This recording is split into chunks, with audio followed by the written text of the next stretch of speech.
Evening. I'd like to welcome everyone tonight. Thank you for being here. Notice is hereby given of a regular meeting of the Board of Directors of the District to be held at 105 Fort Road, Port Isabel, Texas on March 10th, 2021 at the hour of 5:30 p.m. for consideration of the business of the agenda below. This notice is posted at the office of the district on March 5th, 2021 at 3 p.m. in accordance with the Texas Open Meetings Act, Texas Government Code 551-041, 551-050, not less than 72 hours prior to the time of the said meeting.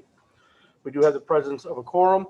Present, we have Mr. Dave Botter. Absent, we have Dr. Lalonde. Present, Mr. Friedman. Present, Mr. Starkey. And present, Mr. Donahue. We may please have everyone stand for the Pledge of Allegiance and the invocation. Pledge allegiance to the flag of the United States of America and to the republic for which it stands, one nation, under God, indivisible, with liberty and justice for all. Heavenly Father, we thank you for the opportunity to meet here today. We ask you for your wisdom as we make decisions for the good of our community. We ask this through our Lord Jesus Christ. Amen. Amen. Moving on to item 3, invitation to the audience for public comments. Staff, board, audience. I know Victor had commented he wanted to say something. Good evening, Mr. Chair, members of the board. Just wanted to update you all on I know at last meeting we had talked about, did you feel out of touch during the hard freeze? So we collaborated with the finance department. We want to thank them for their help, along with staff, and we were able to put it in the billing. Along with, we put it all over social media. We did boost it specifically on Facebook, and wow, we've gotten some great feedback. Everyone that has posted on it is positive. So I'm very happy we were able to turn that over, and we plan to keep it that way. Thank you. Thank you, Victor. Thank you, Victor. And the letters also look very nice. Hopefully the response will even continue to get better as the other cycles, all the cycles get billed. Yes, thank you. Anything else moving forward? Let's take it to item 4, consider and discuss possible approval of the minutes of the regular meeting from February 24th, 2021. So moved. Motion made for approval by Mr. Starkey. Second. Second by Mr. Water. All those in favor? They are, none opposed. Motion carries. Thank you. 5, General Manager's report. Carlos? Yes, sir. Mr. Chairman, members of the board, I put some information there on drought management, which is about to happen. Hopefully by next week, we'll try to initiate that the procedures for that and send out notices to the public. We're at about 45% level on both combined Amistad and Falcon Lakes. And once we get to that 45% combined, we move forward and initiate that drought management plan, which means that the customers will try to conserve water, and we give them a schedule of what days the city of Laguna Vista, city of Port Isabel, and South Padre Island will water their lawns. And on that part, it'll be, I think it's 2 days out of the week for each city. So once we start that, it will go into conservation measures, and it does work with the customers out there. Really emphasize to the neighbors and to everybody to cut their lawn watering and not to be watering anything that's not supposed to be watered. Like The earliest sometimes I recall ever this happening. What was that again? I'm It's the sorry. earliest I ever recall this happening. Yes, the reason being that it's been reported that the drought is going to continue. Actually, there's a report in there from our meteorologist, Barry Goldsmith, where it kind of mentions that about the drought coming into effect and kind of a little bit prolonged. The reason I'm doing this is because at 45%, we kind of wait at 45% because at 50, sometimes it'll start raining back again, and you start at 50, and then you have to, a couple of days after that, you have to stop it, So at 45, it gives us a little bit of leverage there where we can actually, if it rains, it probably take a while for it to go up the 5 feet, the 5% more, not 5 feet, but 5%, and not cut it off right away. So right now, what I see is that we have spring break coming in, and then right after that, we'll prepare for the summer. And I want to have sufficient water for the summer so the customers can have enough for the whole year. So I did give you some information in there. If you just read it, and then if you have questions, call me up. But actually, it's let me see here. I think 45.22% right now. That if it rains, has to probably rain on our main reservoirs up northwest from Falcon Lake and Falcon Dam, the Amistad Lake. So it'll drain down southeast, and it'll fill up the reservoirs back, but it has to rain quite a bit on that part. So hopefully we will get some rain during the spring and get them filled up again. I was hoping that last summer it would go up during the hurricane season. Sometimes you have hurricane after hurricane, and one of those hurricanes it has to fill up, right? Or and it never did. So we didn't get the rains that we were supposed to have last year. So it's just in preparation for summer. So get ahead of the game. This goes into effect immediately? No, next week I'll probably post it on our website and send you the board members the message, and try to get it initiated next week. And then the means of communication that we're going to use It'll is, be everywhere like that. We'll probably advertise it in the Port Isabel Press. We'll have our Facebook page, and then our website, and then again Email blast. We'll put it on the bills as well. put it on the bills, email blast, Facebook, just use all of our engines, vehicles that we have for communication. Yes. So how would this, you referenced watering a lawn, but what about like filling a pool? You know, just build a house, you got a brand new pool. Would you be allowed to fill that like on the day that you're allowed to water the lawn, or? You are allowed. It's one of those things that if it gets down I to know somebody that's getting 25%, ready to fill a pool, No. and, you know, between 25%, put a ball right in the daggum. yeah, no, between 25 and 50%. You can do a lot of things. Sometimes you might have to call the office and say, I'm going to fill my pool. Just be aware that if there's I think it's in writing in there, just call in. But on this case, you can go ahead, since we haven't initiated that yet. But once you get to 25%, it'll get really strict. Yes, So that at that time, forget about the swimming pool. of course, So, yeah, of course. it'll be 25% by that time. Any other questions? Yeah, it's going to be in April, but anyway, Nah. so, but a good practice moving forward would be for our pool vendors to phone in while we're under this conservation practice so that they can get, heads up. I'm due to fill a pool in Laguna Vista next week. I'm due to Okay. fill one in South Padre Island and And then it they does- can coordinate with our district about when the appropriate time. Right, you can is for call those in services. and ask questions on that, especially engineer or myself, and Eddie can do that, or Robert Gomez, or But you're saying Director of Operations. that's not an issue until it gets to 25%. There you go, yes. That's when, we're just trying to conserve water. I understand. And it's actually volunteer conservation. Oh, okay. So, and it does have the days where you can water, like Mondays, Thursdays for Laguna Heights, Laguna Vista, and then Tuesdays and Fridays for South Padre Island, and Wednesdays and Saturdays for Port Isabel. So We need to make Yeah, sure the following cities all know also about conservation going into effect, and hopefully they can post it and pass it along. Yes. to us. yes, we'll send it to them also. Mayors is the- what, yeah. We'll that's make what sure you're that saying. everybody gets a copy of that, and especially our customers. Anyhow, we'll pass it on to all the cities and advertise everywhere. So the pool party's still on. All right. Spring break, Make yeah. sure. Yes, Minnie. Yes, Spring break. When they're filling up a pool, we recommend that all customers do call us ahead of time, if that's what they need to do. Especially if signed up for the water smart, is going to sending us an alert and the customer. Okay, that way we know everything noted in there, and we don't have to call them and tell them, oh, you haven't, we don't know exactly.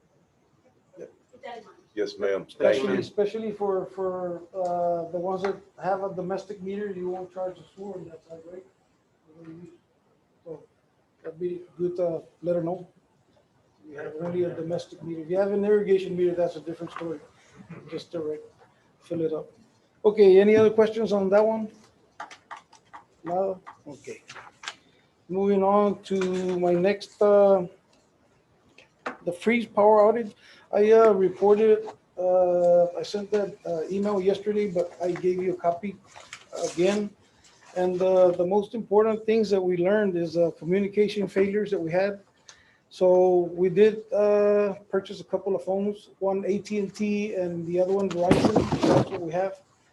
The reason that, well, a little story, back in 2013, the board decided to cut the communications because we were paying quite a bit of money for AT&T phone lines and services. So we did cut our bill down like more than half. But without knowing that this was going to happen, if we had AT&T phones, they might have worked better than the T-Mobiles. But I hear that half of the island didn't have it, and then across the bridge and you had it. So either one, it's just one of those things that we weren't aware that was going to happen. So, but we have extra cell phones now.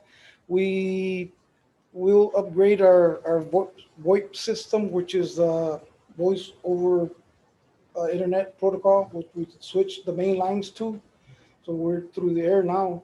So we're looking at several options on that one to get Spectrum connections back in and have landlines available, even on storms. But the most of all is that main office, we are installing that generator by the end of this month, and we'll have service here, keeping that the server that provides all the connections and the internet service and everything else is going to be up working with the generator. So we won't have too many issues. Hopefully that'll take care of the main problem here at the office. Anyhow.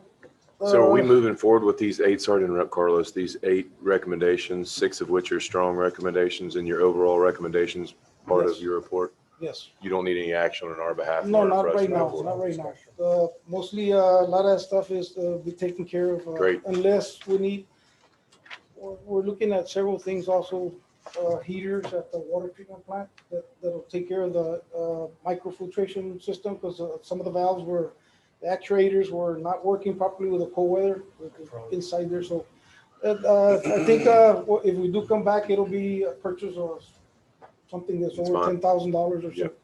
But we're trying our best to cut the cost and get what we need.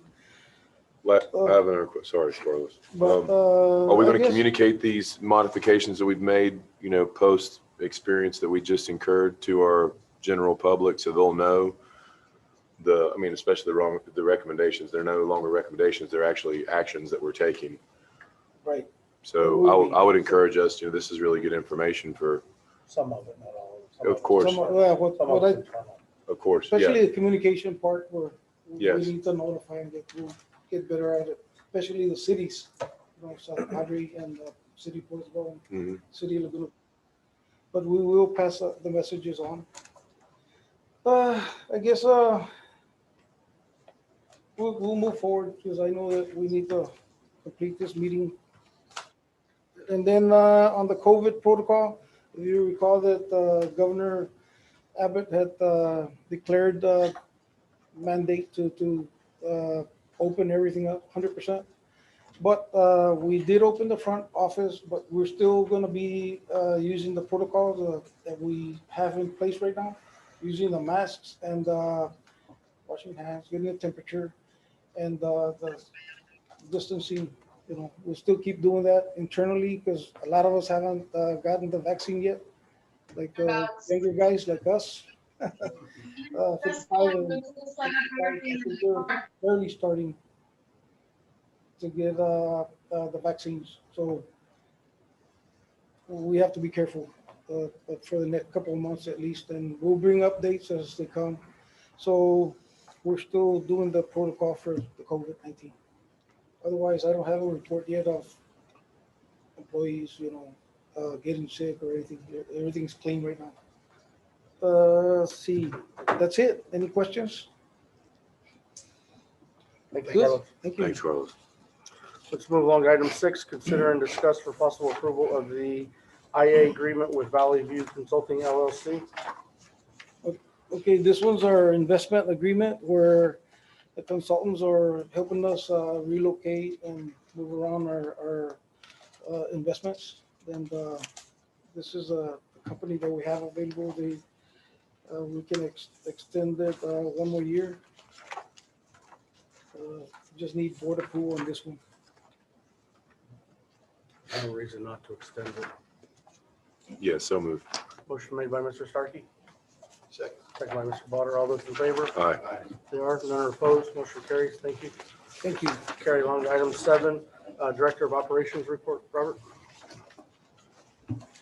Mr. Chairman, members of the board, again, for the month of February, comparing this year with last year, we had 118 call-out service calls more this February than we did the prior year. Most of them were in the area of customer service and a few in the distribution area. A lot of them dealt with meter boxes in the distribution area, and then informational, and a lot of them having to check or repair on water leaks, and as far as distribution was concerned.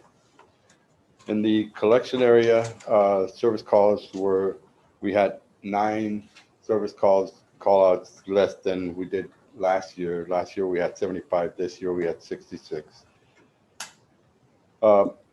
And most of them were in the area of preventive maintenance and the couple of warehouse items, but everything was pretty much the same. And pre-treatment lift station, it's pretty much the same month after month. It doesn't vary very much.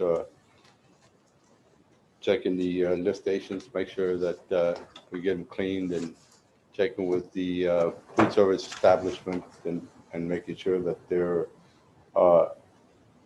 inspect the interceptors are clean, and that they get in the right size on some of these new food service establishments, especially when they're remodeling. The manager goes out there and talks to the owner and gives them an idea, or tells them exactly what size the food service interceptor should be. And it's working out really good. Any questions? Thank you. Thank you, Robert. For the record, my microphone's out of batteries. I'm going to steal Dr. Lalonde's. From here on out, I'd like to be referred to as Dr. Starkey.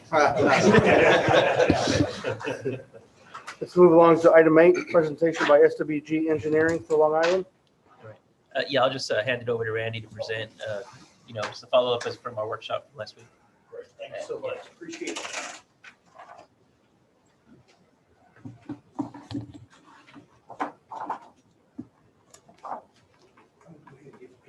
I always like to do paper just in case something fails.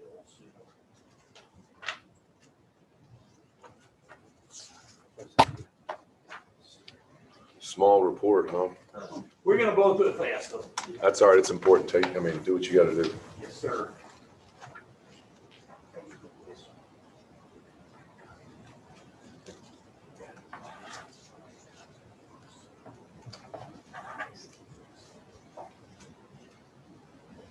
And I'm just going to drop the mask if that's okay, so you don't hear me better.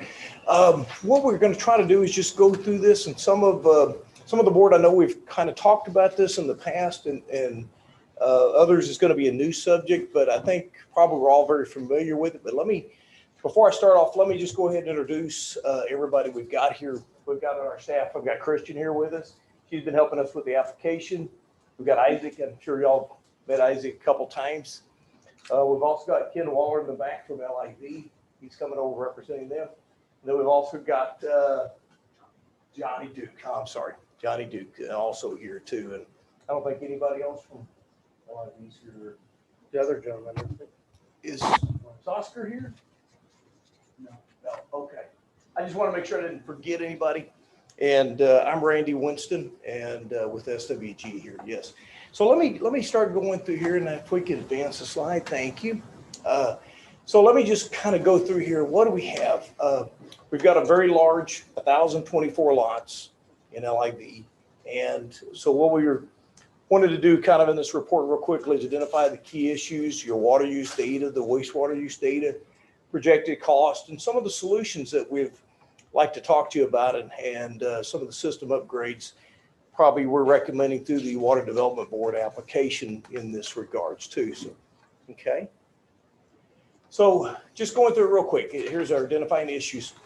So currently you've got your current water usage is determined by a single master meter. You've got a series of a couple of master meters out there. You've got treated potable water for irrigation. Significant portion of your treated water does go for your golf course also out there too.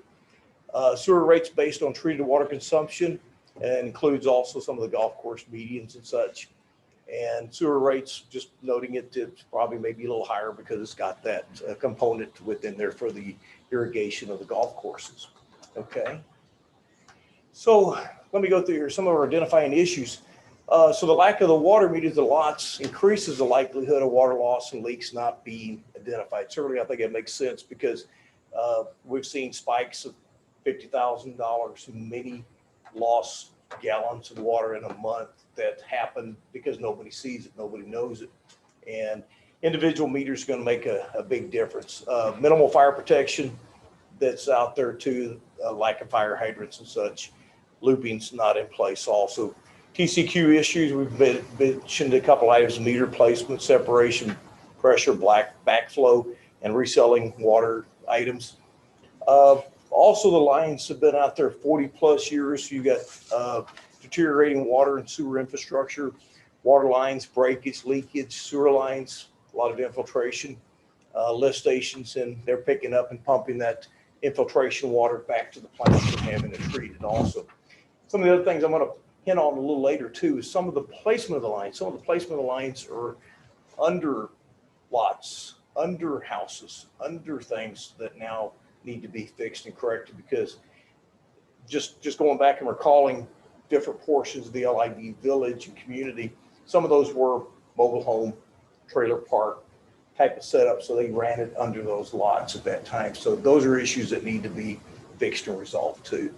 So let me continue, please. Thank you. So here's just an example, some of the survey data and what we've been working with and developing the resources that we need to continue. Okay. So just going through here and looking, this is some of the board approved February 10th, 2016 rates. Some of these numbers are kind of be a little old just because of the timeline and working the data set forward. But those are some of the rates that we're using to develop this analysis with, okay? And just looking, this is your domestic consumption per water meter. And this goes all the way back from the 2012 all the way forward to much more current times. But you can look and you can see there's some definite spikes certainly in the summer, which you know, normal. But then if you look in the 17 dates, you can see those very high spikes, and those are some timelines where there were some major breaks identified out there in the LID community. Okay, a golf course. Just want to throw that out there real quickly. This is another area that we may want to look at in the future for some maybe some raw water usage or some other means to help drop your usage, and then also free up treated water for other customers in the future too. So it's very interesting. So you look at that kind of that reddish line in there, that's kind of the average per month basis, but you can kind of see anywhere from a 1.5 to about 2 million gallons per month basis within there too. Okay. So then just kind of repeating it, kind of smoothing the trends out and showing it right there, kind of what that average is. And it's a little under 1.5 million in that range. So just want to repeat, and y'all know your own map here in your boundary, but there's just your overall map of your system, and then go ahead. And there's where the LIV is. And of course, I think everybody knows that it's on your kind of your southern extremity of your district boundaries right there too. Okay. So what are some of the solutions? we're recommending certainly individual metering, going to the houses, make each lot attributable for their usage and you know, make sure we minimize wastage. Wireless AMI meters, you know, tying in there, new water lines, looping them, fire rated lines, fire hydrant installs. One thing's the water lines and course sewer too will need to be placed with proper separation and the street right of ways or easements. So those are things that need to be done, put them in the right spot, put them in a spot that we can maintain them too. The engineer's cost estimate is about $6.6 million on the water side. Just an FYI, and one of the major components within there too is cutting, patching, and overlay of the street within there too, because it's going to tear up the streets to do this also. Okay, go ahead. So here's just the overall water line locations and some of the layouts that we've looked at and such. So I know it's kind of small, but in essence, we're, you know, looking again at trying to make sure we've got everything covered in there, and you've got all new PVC C900 type of line work that would be in place. Okay. So let's talk about the wastewater side. The wastewater lines, we're talking about again replacing all the wastewater lines, putting them in the right places, replacing the manholes, new services to the lots, placing the lines within the road right of ways and or easements, dedicated ones. And the engineer's cost estimate about $10.069 million. We have in there some cost right now about 1.65 to rehab the lift stations that are in this project too, because they're probably going to need some upgrades in this also too. Okay. And so here's some of the proposed sewer lines. Again, we're looking at every street. There may be a possibility that some of the line work could be recycled, but at the moment I want to make sure we keep a high enough of a budget and then back down as necessary within that too. Yes, sir. So the 10 million, that includes the 1.6 for the rehabilitation, or that does not include? It does include it. Yes, sir. Yes, sir. Right. And it also has a 15% contingency built into it? It does indeed. Yes, sir. Yes, sir. One of the things right now that we're fighting and that everybody's fighting in the construction or engineering side is, oh Lord, we just don't know what the price is. You look at the gas price right now, it's up to almost 260, and it's just, the market is so fluctuating right now. You know, that's what kind of scares us. So we're looking at the funding going into 2022, and yeah, you know where I'm going with it. We sometimes just don't know where that market is, just so volatile right now. So I think yes, 15% is good. so yeah, good question. Of course, it can always be cut down once the bids haven't been established, but I want to make sure we're protecting and covering everything. Yes, sir. So within the, like I said, that 10 million or so, we've gone ahead and put about a 1.65 million for the upgrades of the lift station, which would be the replacement of the pumps and motors upgrades, some renovations. And the biggest thing is to eliminate some of that repumping of the salt water also. And of course, the line work replacement is going to really be a big boost in that too. Okay. This is just a location of your 4 lift stations that are out there within the community and their spot. And then lift station number 4 is your ultimate lift station that repumps it back across to the gravity system and ultimately back to your wastewater plant. Okay. So just talking about it in generality and just looking at it, just to kind of give some real hard, fast numbers on it. So LIV has approximately, or it doesn't just approximately, has 1,024 lots. There's 935 property owners that have 1 lot, 43 have 2 lots, and 2 property owners have 3 lots. Not sure why, but they've got a couple or maybe rentals. 2017 total appraised value is about 114 million within the community out there too. And we just went ahead and cropped one of the little blocks out of there just to kind of show everybody and everything is paid within that, within LIV and the community out there too. Okay. So if you look at it, here's your water, 6.6 million, LIV wastewater improvements, 10 million or so. Cost basis per lots, dividing it by the 1,024 lots is about 16,300 $27 per lot basis in that too. Just to think about it and how that note would be secured. So anyway, so let me just talk about it. So we've got a proposed solutions, taking care of the water, upgrading it, looping it, getting your fire protection, minimize your leakage, dropping the wasted water, and do the recurring breaks. And this, we try to accomplish this through the Texas Water Development Board applications. Same on the wastewater system to be upgraded to a new gravity system, minimizing infiltration and placing in the road right away. Again, accomplished hopefully through the TWDB applications that we could get going with this on here.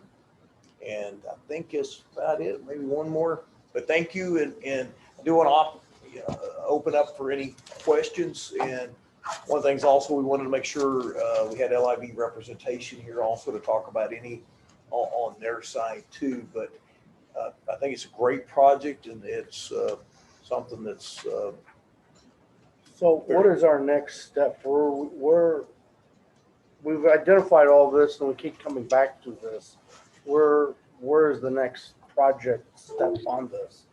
Right, it would be negotiating the contract revenue with the association, which we've had some preliminary discussions. And then I think our last discussion with Long Island Village was we needed to clear it with the Texas Water Development Board attorney, which I think signs are looking good, and that communication with our bond counsel has begun. There's some legal hurdles basically Right. that we have So to we're go clearing up the legal hurdles to work on next. Correct. Kind of what's the timeline on those? I guess to get the answers we need to keep current. Are we on a schedule we're trying to follow? Yeah, Kind of. as far as to keep that opportunity open for the next fiscal year 2022, we're looking at submitting the project information forms. So that deadline would be today by midnight. And so like that, it's not a commitment, but at least it's getting it placed on the intended use plan for consideration while we negotiate the legal hurdles, and kind of sort of be having both going in a parallel stream. Yes, so that application will help the project keep moving from a financial point of view, and then we still have the legal and contractual hurdles that we'll have to be working on. So what is the goal for 2022 to get this project started, I guess, is the main question. This is not a promise. This is just kind of what is our schedule moving forward? Yeah, I would say the 2022 fiscal year goals is to kind of our goal, October 2022. Yeah, to determine a contract revenue agreement that we can reach a mutual decision, and having enforcement provisions in place to assurance that it's going to get paid. So it's just understanding based on these estimates. So what is they have to vote? They have to vote themselves. Long Island does, and what does the law require? Long Island Village doesn't have to vote anything in. Does It's not already been have to vote. approved. Easements have already been approved. The homeowners don't have to approve The homeowners. the $16,000 assessment. It was put out to the homeowners about 2 weeks ago, and they pretty much unanimously okayed it. So there's nothing holding back from the owners of Long Island Village. Those are on the minutes, that almost unanimous approval I think it was actually a vote, wasn't it? of the assessment. I mean, just the assessment it's a fairly large assessment. Well, it's not really an assessment. Right now, Long Island Village is already putting away 12% every month of our budget, and that is enough to pay this loan back. Right now, we're taking in about 36,000 a month. I think is what we're putting away to that. We also have about 1.6 million already put into the infrastructure fund. We have a total amount of money right now is about 2.5 million. So this will just be an allocation from you guys. You won't go to vote on whether or not everyone's gonna pony up 16 grand. Right now, it is not set up that way. I think the way we have it set up basically is with the loan from PwC, there would be no $16,000 special assessment. Okay. It's been tried to be put this through, so there is no special assessment for any of these. Let me try to address that real quickly, because what happened is we all were able to go have a great meeting up at Texas Water Development Board, and then man, COVID hit and everything else, and it just came to kind of like a grinding stop. So we were working on the legal answers with them, working on everything. Now they're all at home working, as you can imagine, and so much of that has kind of stopped, and then now we're rolled into the 2021 cycle for 2022. But the great thing is, like Ken's saying, is we meeting with Water Development Board, meeting with bond counsel, meeting with the attorneys, they're saying, hey, start setting aside this monies, and that's what LIV's been doing. They've been putting those monies aside right now in anticipation and to be able to have their reserves, the cash reserves high enough to move forward with it. And that's the great thing is I didn't jump into the legality of it, but ultimately the LIV Village community would be paying back the note that pretty much would be overseen by the Laguna Madre district, if that makes sense. And I don't want to be jumping in for you, Eddie, or No, I just want to know what, I mean, keep us updated with what the legal says moving forward, because. Yeah, I mean, the legal will have to be, preparing the memorandum to submit to the Office of the Attorney General. But from the feedback we were getting at the workshop last week, signs are looking good that it's a workable plan. So, it's a matter of getting through the hurdles. Even though you have a 15% contingency plan, you really need to move on it, because if you don't, you're going to be, who knows where you're going to be. It keeps escalating. It does. I mean, you're doing a good job what you're doing, but if we don't get on it. Yes. Just be grateful lumber's not involved in this project. Oh, Lord. And right now, too, it's good to secure the bond or whatever for the industry, right? Oh, yes. Couple other questions I have. First comment, last time I remember we talked and there was representation here from LIV and we spoke of this specific project and the financial people were in the room. I think you had around 900 in reserve, and now you've almost doubled that number. And I remember the number being thrown around that it needed to be north of $1 million. So kudos for obvious commitment that the community is showing to get this thing done. I'm all in on this. I challenge everybody on our side of the table to find a way and then present that way to us so that it makes sense for everybody involved. And I don't want to pump the brakes. I want to hit the gas. So if there's something that needs to be done before midnight tonight, let's get that done, especially if there's no ironclad commitment involved in it. It's just the next appropriate step in the procedure. We are meeting Friday with our bond counsel again, and we'll be talking about legal agreement and what we proceed after that. Yeah, I have no problem getting an update on this particular item every board meeting we have until we've got enough momentum to where we have defined how it's going to happen. Yeah, and I believe you're already ready to submit today for the project information forms, correct? Yeah. And so just a couple scope of work questions I have now, because that's how I feel about the thing as a whole. Is there no fire hydrants out there right now? There is Limited in space. nine fire hydrants throughout the whole thing. For 1,024 homes. Yeah, that's not suffice. And then raw water, you mentioned in the beginning of your presentation, I didn't really see it outlined, or maybe I missed it. And you did a great job of giving the figures for each street, but I didn't see anything for the golf course. So is that a part of this scope of work? Is there going to be a raw water It is option? not. I thought at first, we looked at this a couple of years ago. We thought it'd be great to have it in there. I've kind of backed that down, and I think that would be a great second phase, because I'd love to go back and visit with Charles and everybody about maybe looking at how to bore across the channel and get that fresh. Because it that has to raw come water from line. high school as the closest spot. Do you mind if I add in here? Long Island Village, we've already have voted on and taken care of to put new sprinkler systems in.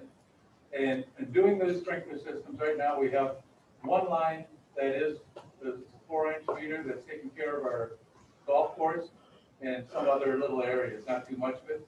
But the idea is to run that 4-inch line all the way down Seashell Boulevard and then down probably Oyster or the other one. So we could connect onto raw water eventually. Where's the And this has already been, money's being put aside in that to redo our sprinkler system. Yeah, because right now our sprinkler system and our potable water are basically the same. Yeah, which is not You know, good. we don't Not good have- from a debt standpoint, especially, I mean, The high school's the closest spot. so the high school's the Well, closest. It's gonna be a big nut to crack, but once you crack that nut, the residual effect is gonna be a lifetime of Well, I would savings and investment in that course. Yeah, I would say the reservoir at Water Plant One here in Port Isabel on Woody's Lane, that could be a point for a pump station to deliver We to had, the. yeah, we had talked about that a couple of years ago. And the plan for our sprinkler systems for the whole community, since the whole community was, since it's a condominium community, the community would still take care of all the sprinkler systems. Mhm. But Laguna Madre would, every individual owner would get an individual water meter from UPG. Yes. And of course, there's several things on that stuff too that, we'd like to talk to you about negotiating, what it would cost for us to, for each individual, cap fee. I mean, where we can pay for the meters, whatever. And right now, even we could start tomorrow on doing our secondary lines, the lines for the hookups of the houses, getting them ready for when this new lines go in. They could be hooked up as soon as they're done. We could hook it up and abandon the old section. And we could get started on that tomorrow, on that portion, because LIV has the money to do that. But the rest of it here, what we need is new sewer, new water. The problem is, this is an RV park. And everything has been built over. And as you saw in 2017, I remember that very well, when we got a $75,000 bill one month. And that was because we had a 4-inch line that was broken right up against the seawall. Nobody knew it was leaking for a whole month, just going right into the bay. And this stuff, and right now, I would bet you we have 10% right now that's leaks, easily.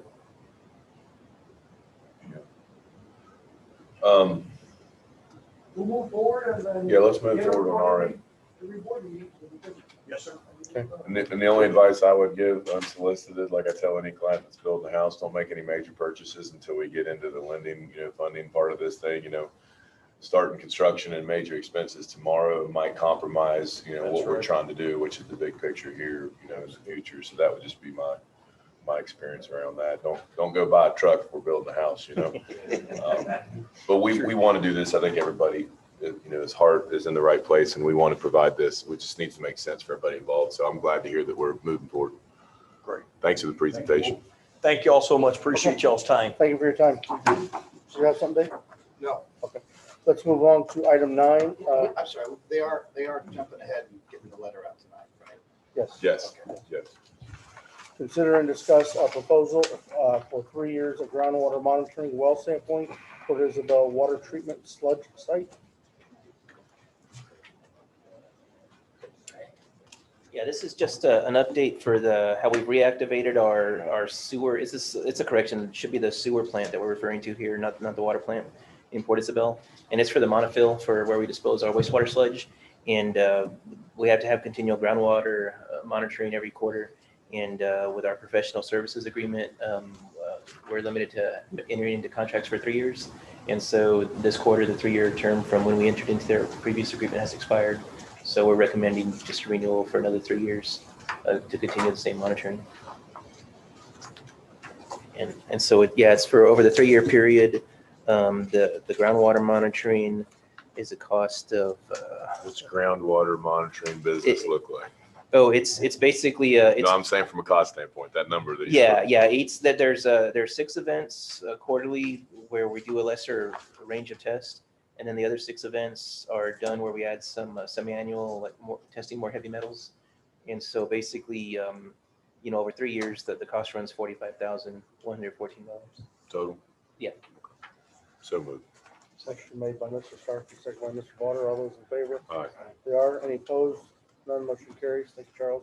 Let's carry on to item 10. Consider and discuss for approval of letter of intent for Seawater Desalination Facility in Port Isabel. All right. Yeah, we have been coordinating with the Corps of Engineers, and they sent us a guidance letter just so we can start working on scope and sort of the the part that we want to really start to investigate with the Corps' involvement is locating or determining a more optimal seawater intake and also our industrial discharge, the concentrate brine water back into the bay. And so that's really the general description that we're recommending to submit in a letter of intent.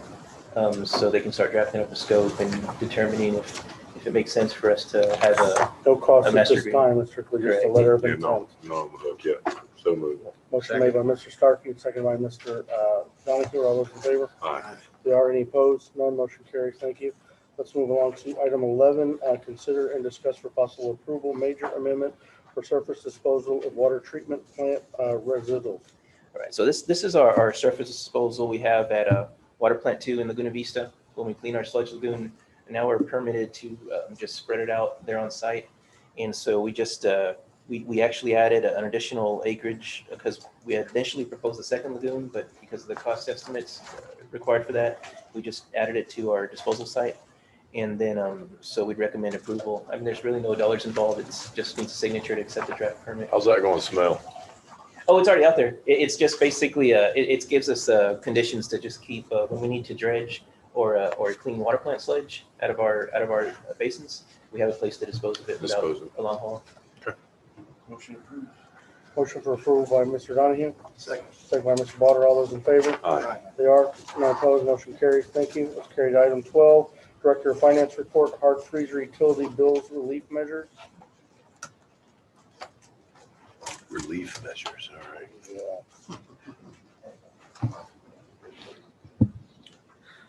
Eddie Salazar, Director of Finance. Just wanted to give the board a update as far as what measures we've taken to help our customers during this, the aftermath of this hard freeze. Some of our customers experienced breakages due to the hard freeze. So what we did together with Mr. Galvan, we suspended all the disconnections for non-payment beginning from for 30 days from February 14th to March 14th. We're also waiving the late penalties for that same 30-day period. And anyone who was charged a penalty will be receiving a credit. And then we have additional adjustments if our customers ask for a break for a high bill. We're going to be doing additional adjustments more than the normal adjustments.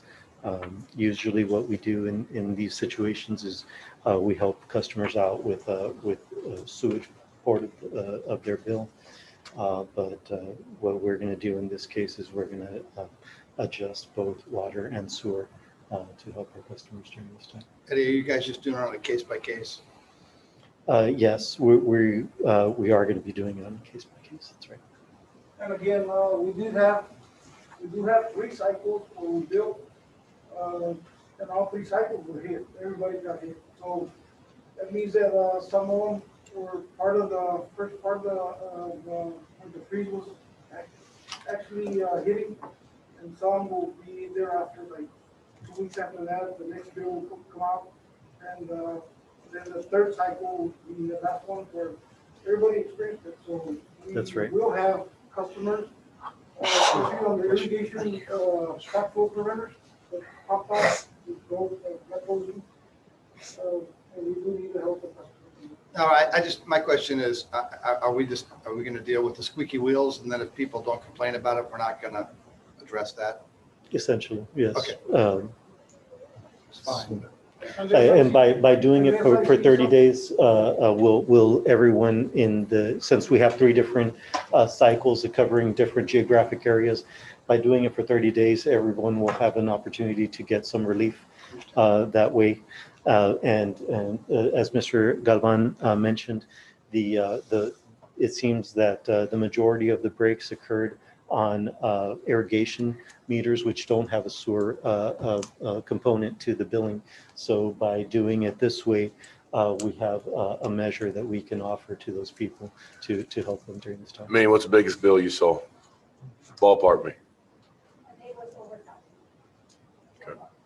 That's significant. Big bill. That has no time. Darn. Might be others. Okay. I just would like to see the numbers when they come back, because so this doesn't, I mean, everyone has a hardship, and it can definitely get a hardship. So, as long as it's not a, And we'll have, as they come in, we'll have more recorded information. We don't have one due yet. It'll be another month.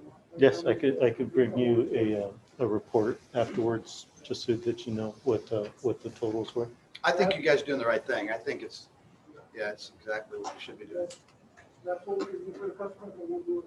The numbers of, I'm concerned, I want to know how many numbers of those backflow preventers popped, or who got affected, how many people? We don't have that number yet, but we will. Yes, and as we go through the billing cycles, there's still some people who have not gotten their bills yet. So We need I'll to bring account you. for all that water loss. Mhm. So we need the full number. okay? Thank you. Let's move on to item 13. Consider and discuss for possible approval of Lmwd Water District Depository Bank Services Contract Extension. So we have a depository bank agreement with IBC. The 3-year term expired, and we signed last year a 1-year extension. Our investment advisor recommended that we extend that contract an additional year. So we made the proposal to IBC and they accepted. So I just need your approval for that. Motion. Motion Second. for approval by Mr. Donahue, second by Mr. Starkey. All those in favor? Aye. They are. Any opposed? None. Motion carries. Thank you. Let's carry on to item 14. Consider and remove from the table the following item tabled at regular meeting on February 24th, 2020. Consider and discuss for possible approval the purchase of budgeting software.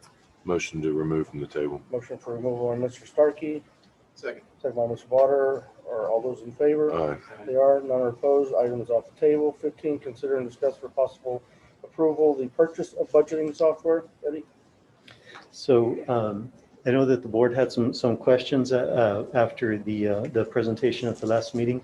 So I invited a representative from the Questica budgeting software to join us today at the meeting. So I'm going to turn it over to him so that he can make a short presentation. Kurt? Awesome. Thanks so much, Eddie. Can you hear me okay? We can. Fantastic. I had sent a short video over to Orlando to play for the group. Do you have that available, Orlando? Yes, I do. Great. It's just 2 minutes. We want to be quick here so we can get you home in time for dinner.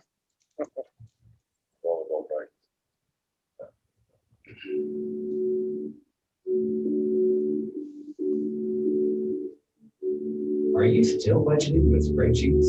Why catch your administrative work in half? Budget crunches, changing funding formulas, and other financial stresses continue to put pressure on you to deliver accurately and on time. Labor-intensive spreadsheets are simply not sufficient to deliver the budget development capabilities required to deal with today's financial realities.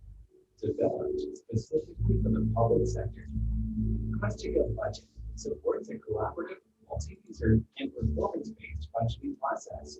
Our easy-to-use, web-based interface allows budget entry and development, forecasting and analysis, workflow and amendment tracking. You can make your calculations quickly and accurately. Your budgets are always true and up to date. Plus, you can audit and edit calculations easily when you need to, all in one easy-to-access place. Get better insights into spending trends and performance metrics. With Questica Budget's unlimited purchasing and what-if scenario, you can quickly see the impact of proposed changes. Easily build and administer your budget, dashboards and dynamic reports with advanced searches and ad hoc views. Deployable in the cloud or on your servers, Questica Budget is completely configurable. It can seamlessly integrate into your financial, human resources, payroll, and other systems. It's time to make faster and better budgeting decisions. Run this year's operating salary and capital budget with accuracy and efficiency with Questica Budget. Contact us for a demo or learn more at questica.com. Questica Budget. Better budgeting.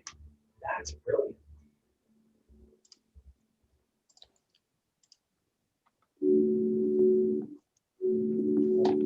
Okay, great. Thanks for watching the video. Are you seeing my shared screen here?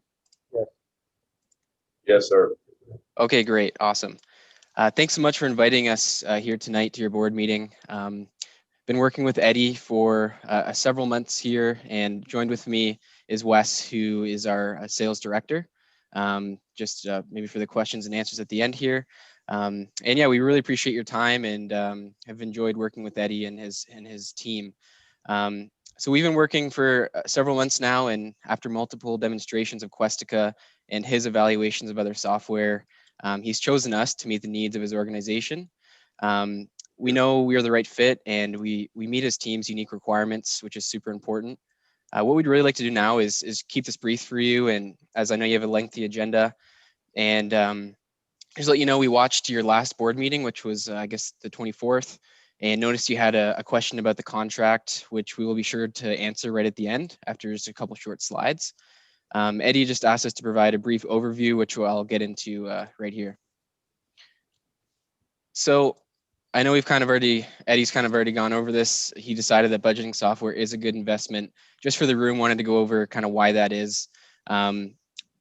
Really the biggest thing for his team is eliminating inefficiencies and errors of spreadsheet budgeting for increased accuracy and confidence in the budget numbers. There's a lot of spreadsheets and there's a lot of spreadsheets flying around the office, and that can cause issues with workflow.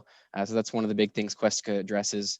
A huge goal is to improve the process, productivity, and efficiency. Also allowing department management to manage their budget in one software and view the budget versus actuals, all in one kind of central space, which is extremely key with the budget. We integrate right to your financial system. We do these integrations all the time with Tyler Technologies. So you have real-time analytics and fresh budget data every single day instead of having to hunt people down for spreadsheets. The ability to run scenarios and projections, which is extremely key, we found from our customers throughout this COVID pandemic, and better analysis and reporting, which of course the board's going to love to see in upcoming board meetings. Lastly here, before we address the contract question, why Questica is the right solution. We are the most trusted budgeting software in the entire public sector. We are 100% public sector focused. So over 22 years in business, over 800 customers, and a 98% customer retention rate, which is extremely key. Once folks get up and running with us, they decide to stay with us for the long term. And as you see on the right, just listed a few of our customers, Garland, Amarillo there on the bottom, and then a couple larger water authorities we work with. We work with groups like yours of all sizes, but Metro Water being the largest in North America. We have a skilled team of expert implementers that will work with Eddie to get this up and running for his timeline.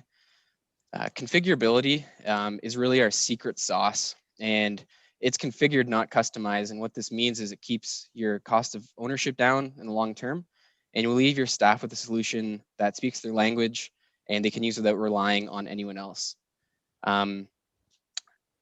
There's also improved transparency throughout your organization, just with budget data, really more transparent than ever before. Reduced dependency on man hours, so you'll save time, save money and resources, which is a huge key. Even allow you to really not hire staff as you go on, as everyone will be better at their jobs through using this software, and at the very least more efficient. It's a very collaborative platform for workflow that enables budget managers and departments to work remotely, which is great if you have to go back and work at home. You can access the budget anywhere. And it's a very stable, secure, and sustainable system, going back to the 22 years. So we understand your business. We were working with many other water districts, and out of the 3 products that Eddie evaluated, we were chosen as the best value and product to really suit your organization's needs. So the question that was addressed, I think the last meeting, was about the contract term. I'm not sure exactly who it was on the board, I'm sorry. but it was about the term of the contract. So what's being proposed to Eddie and your organization is a 7-year contract. The reason this option was chosen is that it provides your water district with the lowest contract price. The most discounts are offered in the first year. So this contract, as opposed to, for example, a 3-year contract, will actually save your organization $20,000 upfront. So just maybe open the table up with any questions that the group may have. Happy to field those. Board member Jason Starkey, thank you. Hi, Jason. Thank you. Hello. Thank you for joining us tonight. Thank you for the presentation. Our pleasure. I was the one that had the question, and basically the premise of the question is, we get into this arrangement, this 7-year contract, and what's your cancellation policy? What does that look like? That's a great question. So is there an out clause? There is a termination for cause if we're in breach of our obligations or we can't provide a certain service. And we've also added a termination for non-appropriation of funds to this agreement, but we do not have termination for convenience. So we're married to a 7-year contract, unless Correct. you're in breach of contract or we're in breach. Yes, and then you're able to exit, or if there's a non-appropriation of funds, which you realize there aren't funds for this for whatever legal reason, you can also exit. And our annual cost for this software is $10,000. Am I reading that correctly? Here, I'll go to the next slide here. This kind of outlines your year 1 cost for each of our different agreements. So yours is a 7-year. Eddie mentioned a budget restraint. We wanted to stay under 10,000 for this year. So your year 1 total on the 7 years, 9,500. And then ongoing would be your 19,500, which is the amount of your discount. We're giving that 100% off with this agreement.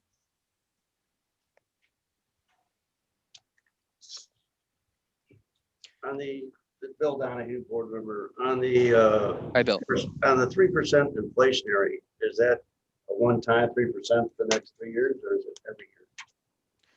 Yeah, so that's a 3% after 3 years. So in your 4th year, there's a 3% increase, and that's an annual increase yearly. So that occurs every year at 3%? Correct. After the 4th year. 6th year. 4th year, 4 through the 7th. That's correct. Correct.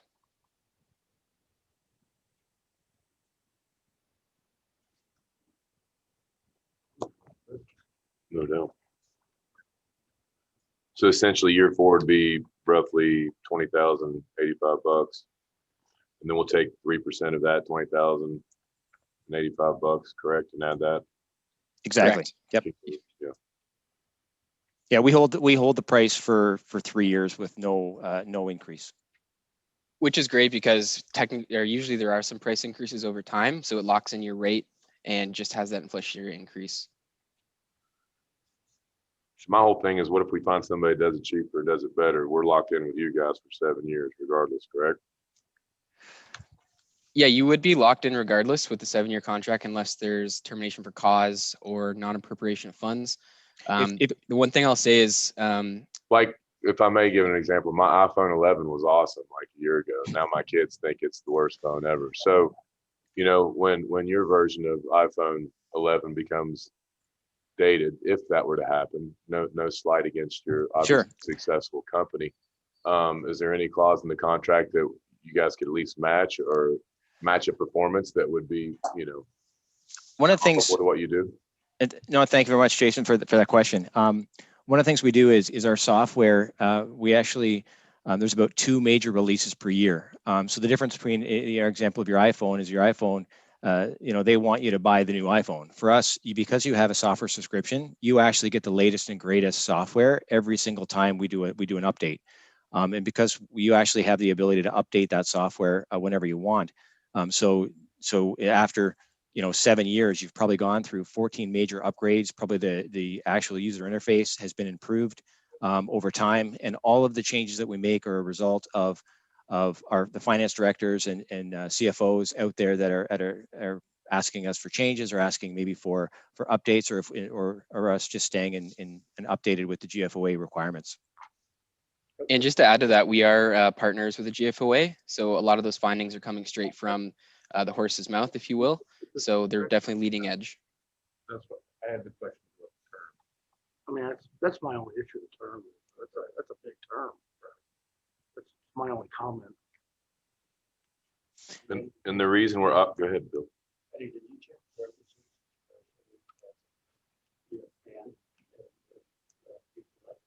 I'm sorry, I can't really hear Bill there. Would you be able to? You had checked references, other water districts that you're working with.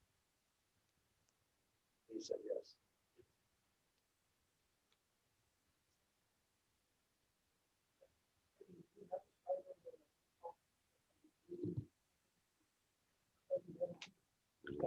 It is in the. We have it. It's in the packet. Yeah, it's not on.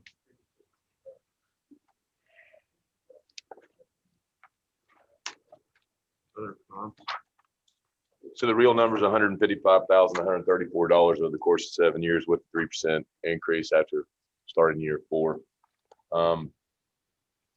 And the thing that Eddie was attracted to was the $20,000 savings up front. Just for my understanding, what was my other option? 3-year? What was the 3-year arrangement looking like? Yeah, so you have a 3-year and a 5-year here. The 5 and 7 have a significant discount in year 1. The 3-year, your year 1 total would be 29,000, and you'd have a 19,500 ongoing with no inflationary increase. So all right. So my 3-year deal. I'm the football player in the room, so I'm real slow. Nice. First year was 21 grand. 29. 29. Second year is 19.5. Correct. Third year is 19.5. Correct, and then you're done. Okay. Now give me that 5-year solution that has a little bit of a discount. Year 1 is 19,250. Year 2 is 19.5. Year 3, 19.5. Year 4, 3% increase. Year 5, 3% increase. Which I've already done that. Which is just about 20,000. I've got it. Yeah, it's 20,085 and then it's 20,687. Correct. You got it. And use a calculator. Just takes me a while. Any other questions? To buy me some time. So we're 68K on the 3-year deal, but it's only 3 years.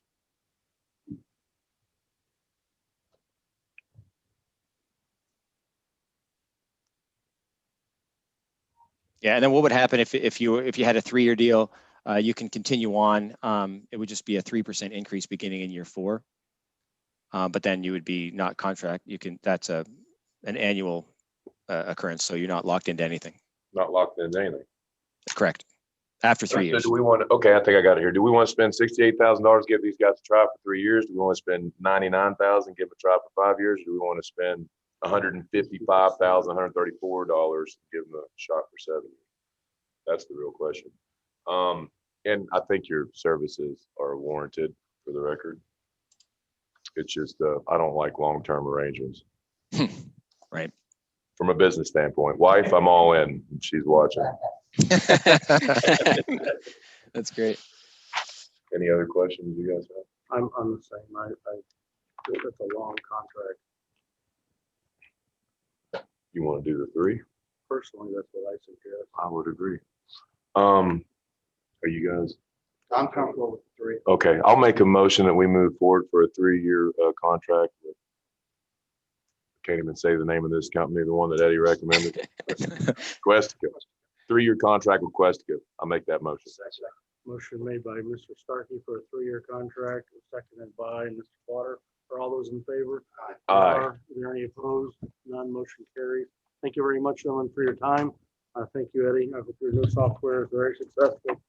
Let's move along. Item 16. Consider and discuss for possible approval of the quarterly investment report for quarter ended December 31st, 2020. So this, as you can see, things in this quarter illustrate the historic drop in investment and interest rates. We had a few investments, those CD investments that reached out into this year, held steady. If you turn to page 4, you can see the historical yield, our line being the blue line. That is an effect of the CDs that hold their value a little bit longer while the interest rates are dropping. So that's probably the most significant thing we have to report on this. CDs as aggressive as we can get by law. Yes, we do have a lot of restrictions with the type of investments because we're investing public money. I mean, it's a tier above, putting in a jar buried in the backyard, but it's not much. I would agree. But I understand. I think it's important for that to be, on the minutes. Anybody watching, for them to know that we are very careful. Yes, we are. With those dollars. Extremely conservative. Yeah, that's the appropriate way to put it. Yes. Well, acknowledgement, is that all we're looking for here? It's an approval. Okay, motion to approve. Motion for approval made by Mr. Starkey, seconded by Mr. Donahue. All those in favor? Aye. They are. Any opposed? None. Motion carries. Thank you. Let's carry on to item 17. Consider and discuss possible approval of the financial report for January 2021.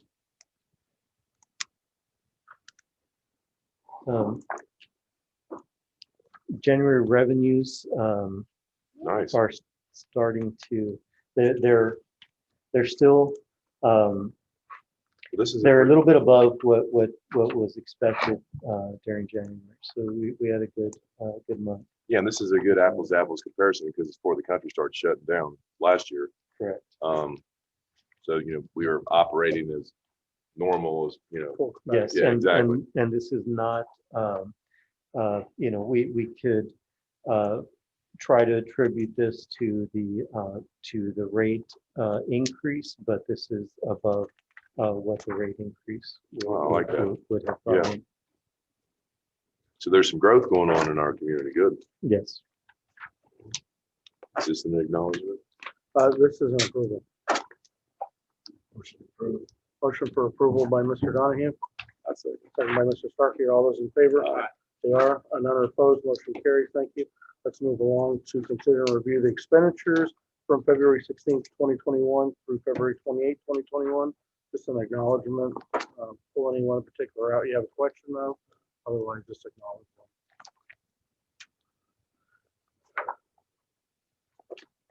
Any major expense that you want to bring our attention to, Ed?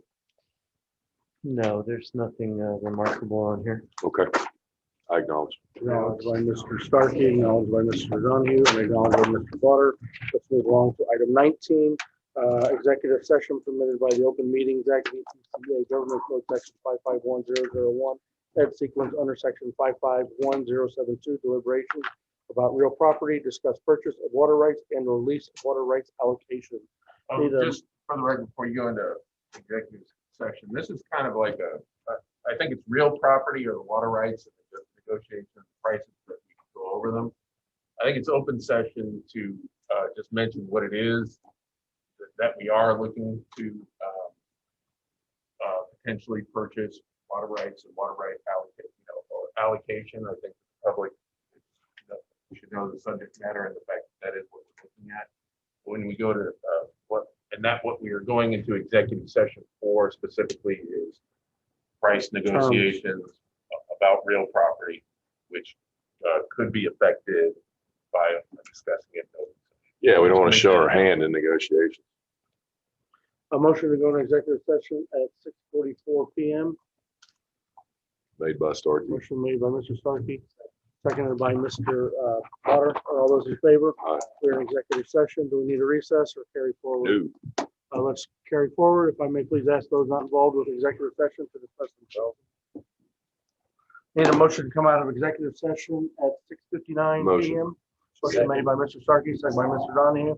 All those in favor? Aye. We're out of executive session. Discuss purchase of water rights and release water rights allocation. There is no action at this time. The discussion item only. Meeting is adjourned at 6:59 p.m.